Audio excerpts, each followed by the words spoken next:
is the aggressor. Putin chose this war. Stop your troops from attacking the Ukraine.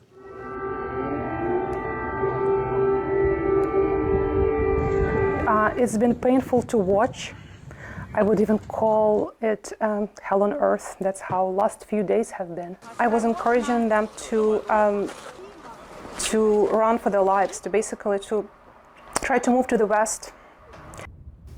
Today marks 3 years since Russian troops crossed into Ukraine, sparking a war that cost thousands of lives at this point. It's a war back in the spotlight here at home as well, after the White House met with Russian officials to talk about Ukraine without Ukraine last week. Scripps News Group's Joe St. George joins us now live from Washington. Joe, thanks for being with us. What conversations are happening right now between Ukraine and the U.S.?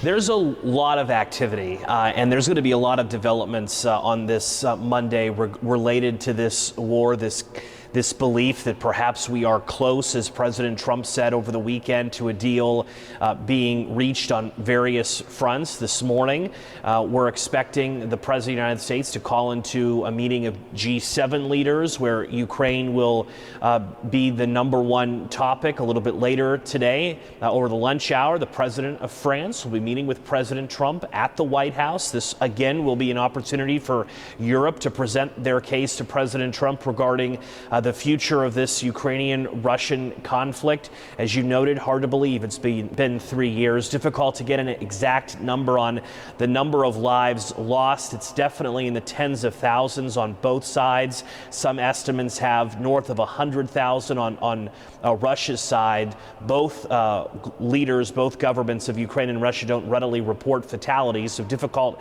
to give you a number on this somber 3-year anniversary. The State Department in January, our State Department, estimated that the United States taxpayer has given north of $65 billion to Ukraine in the last 3 years. One thing that is certainly possible on this day or in the near future is an agreement between the United States and Ukraine over Ukraine's rare earth minerals, valued to be in the hundreds of billions of dollars. The Trump administration likes this idea of the U.S. getting something for all of the billions spent on Ukraine over the course of the last 3 years. We'll see if there's some agreement is possible.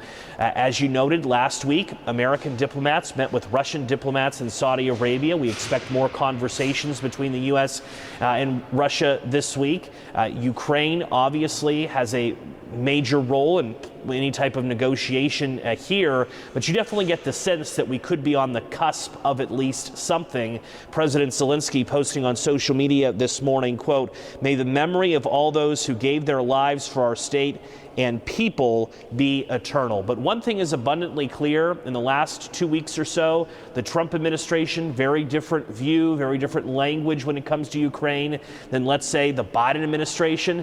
Last week, President Trump referred to President Zelenskyy as a dictator and called for elections to take place in Ukraine. So we'll be watching this story throughout the day. It's a somber anniversary, but one that could produce a lot of news.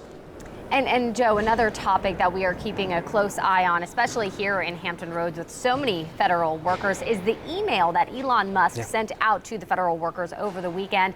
There's been a lot of controversy and disagreement on this throughout the government. So what's the very latest? What do our viewers need to know? The 30-second version is, there's 2 words, I think, with this story that are popping this morning. One is pushback, and the other is confusion. The confusion is for federal workers on what to do. Over the weekend, President Trump called on Elon Musk to be more aggressive. That was followed by an email to be sent that was sent to all federal workers over the weekend, asking federal workers to reply by Monday, by tonight at midnight, with what they did last week. Elon Musk said on social media that if an employee didn't respond, that it would be viewed as a resignation. But most notably, in the actual email that went to employees, that resignation ultimatum was never included. And then you had what happened throughout the day on Sunday is various government agencies, the FBI, the Department of Homeland Security, others, they instructed their employees not to respond to that email asking them to report their activity from last week. So that's where there is confusion. No doubt there's some pushback by heads of government leaders over what Elon Musk is doing. This is one of the more notable pushbacks that we've seen ever since Elon Musk seemingly took Washington by storm on January 20th and began his efforts with the Department of Government Efficiency. We'll follow this story, guys, throughout the day. It's obviously a big one in the Commonwealth with so many federal workers living in Virginia. We know you will. Thanks for your time, Joe. It is 6:49.